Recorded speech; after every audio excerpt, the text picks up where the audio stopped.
देवगढ़ थाना क्षेत्र के मंडावर में सनसनी, अधजली महिला की लाश दफन मिली, पति। राजसमंद जिले के देवगढ़ थाना क्षेत्र की मंडावर पंचायत के कान्यातों की गुहार से एक दिल दहला देने वाला मामला सामने आया है, जहां सोहनी देवी पत्नी शेर सिंह नामक महिला की अधजली लाश उसके घर के पीछे एक बाड़े में दफन मिली है। इस घटना से पूरे इलाके में सनसनी फैल गई है और पुलिस के आला अधिकारी मौके पर पहुंचकर गहन जांच में जुट गए हैं। उच्चाधिकारी मौके पर मेडिकल बोर्ड से पोस्टमार्टम। घटना की सूचना मिलते ही एसपी मनीष त्रिपाठी, राजसमंद पुलिस उपाधीक्षक महेंद्र पारीक, भीम पुलिस उपाधीक्षक पारसमल चौधरी और देवगढ़ थाना अधिकारी अनिल कुमार बिश्नोई तत्काल घटनास्थल पर पहुंचे। पुलिस ने त्वरित कार्रवाई करते हुए शव को कब्जे में लेकर देवगढ़ अस्पताल की मोर्चरी में रखवाया और मेडिकल बोर्ड से पोस्टमार्टम करवाया, जिसके बाद शव परिजनों को सौंप दिया गया। गांव में फिलहाल सन्नाटा पसरा हुआ है। क्या है पूरा मामला? मृतका के पति शेर सिंह ने पुलिस को दिए बयान में बताया कि 31 मई 2025 को दोपहर करीब 12 बजे नरेगा से घर लौटने के बाद वे और उनकी पत्नी सो गए थे। शाम करीब 7:30 बजे जब शेर सिंह अपने बड़े भाई हिम सिंह के घर पर थे, तब मनोहर सिंह पुत्र अर्जुन सिंह रावत उनके पास आए। शेर सिंह ने मनोहर सिंह को खाना खाने और अपने घर चलने को कहा।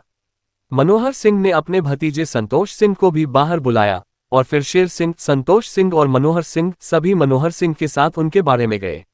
मनोहर सिंह के बारे में मिला गड्ढा और अधजली लाश। शेर सिंह के अनुसार मनोहर सिंह के बारे में एक गड्ढा खुदा हुआ था, जिसमें से एक हाथ का पंजा बाहर निकला हुआ दिख रहा था। मनोहर सिंह ने शेर सिंह से पूछा कि यह क्या है, जिसके बाद उन्होंने मिट्टी हटाई तो आधी जली हुई लाश नजर आई। ये देखते ही उन्होंने तत्काल गांव के लोगों और फिर पुलिस को सूचना दी। शव की पहचान और पति के गंभीर आरोप। पुलिस ने मौके पर पहुंचकर गड्ढे से अधजली लाश को बाहर निकलवाया। शेर सिंह ने बताया कि लाश का दायां हाथ और दोनों पैर घुटनों के नीचे से गायब थे, सिर्फ हड्डियों का ढांचा नजर आ रहा था।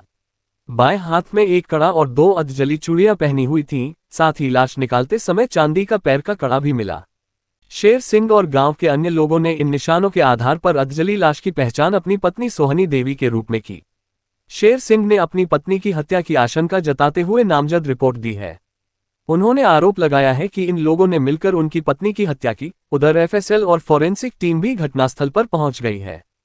पुलिस अधिकारियों ने बताया कि मामले का जल्द ही खुलासा कर दिया जाएगा। इस घटना ने पूरे इलाके में भय का माहौल पैदा कर दिया है। हम जो काछावली के पास पड़ता है देवगढ़ थाना क्षेत्र में, तो कल दोपहर के बाद की संभावित घटना है। और घटना में ये आया सामने कि शाम को जो जिस जगह पर ये घटनास्थल है वहाँ के मालिक ने कोई डेड बॉडी अधजली स्थिति में गड़ी हुई उसने देखी, तो और उसने आसपास के लोगों को इन्फॉर्म किया। देन वो लोकल पुलिस को भी उसने इन्फॉर्म किया। पुलिस आई मौके पे, रात को मौका विजिट किया, एसएचओ एंड उनकी टीम। और देन सुबह फिर हमने उदयपुर से एफएसएल की टीम को भी बुलाया। हमारी एमओबी शाखा की टीम भी आई, उन्होंने मौका विजिट किया, मैंने भी मौका विजिट किया, एसपी साहब ने मौका विजिट किया, सीओ साहब भी मौका विजिट कर चुके हैं। और सब लोग मौका विजिट करने के बाद में जो मृतका है सोहनी देवी, उसके पति शेर सिंह ने एक रिपोर्ट दी है 302, 201 आईपीसी धाराओं के तहत, और उसमें अपने प्रकरण दर्ज करके और अनुसंधान हमें जारी है। और जैसे भी सर्कमस्टांशियल एविडेंस हमें मिलेगी उसके आधार पे हम आगे से आगे कड़ी से कड़ी जोड़ करके इस जो वारदात है उसमें क्या स्थितियाँ रही हैं उनका हम जल्द खुलासा करेंगे। धन्यवाद। क्या हुआ था कल? मैं नरेगा में गया हुआ था। हाँ। और 11:30 पौने 12 बजे टाइम में घर आया था जी। घर आने के बाद में खाना मैं हाथ से ही बनाता हूँ, खाना बनाया और दूध लेके आया, दूध गर्म किया और हम दोनों मियाँ बीवी ने साथ में खाना खाया। खाना खाने के बाद में थोड़ी देर में रुक गया था फ़ोन देखने और कुछ काम था। जितने ये मेरे घर से लकड़ी लेके बाहर निकल गई। फिर मैं थोड़ा आराम कर दिया, फिर बाहर निकला तो वापस घर पे आया। घूम के तो घर से थे ही नहीं, वापस घर पे आई ही नहीं।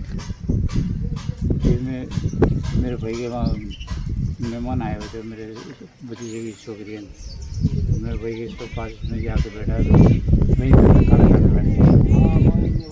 मेरे भतीजे खाना खा लो, तैयार है, जल्दी आओ खाना खा ले। खाना खाने लगा नहीं, ये मनोहर सिंह आया मेरे पास और बोले भाई साहब घर पे आना 5 मिनट के लिए। मैंने बोला खाए बगैर मैं नहीं आऊँगा, खाना खाऊँगा। मेरे को नहीं मालूम कि ये मेरे पे ही और ऐसी आफत है या मेरे ही साथ में ऐसा है, तो मैं क्यों खाना खा के फिर बाद में मैं आऊँगा। खाना ना खाया जिन्हें भी, ये मेरा भतीजा संतोष सिंह ये आ गया, इसको भी बोला। हम दोनों का भतीजे बाहर निकला, फिर हमारा दादाजी वो टोपी वाला ये और हम और बहुत सिंह वहाँ घटनास्थल पर पहुँचे। देखा वहाँ पे तो उस टाइम में 10 बजे बिल्कुल मिट्टी से ढकी हुई थी। तो हम तो देख कर जितने भी इन्होंने भगत सिंह जी ने यहाँ पर पुलिस को फ़ोन कर दिया था। फ़ोन किया उस टाइम में मैं हाजिर ही था, तो फिर मैंने मना किया था। मैं कि देखो पुलिस आ रही है तो अपने को छेड़ाछाड़ी या कुछ करना ही नहीं है, होटल में ये डालना करना देखना ही नहीं है, वो आने के बाद में देखेंगे।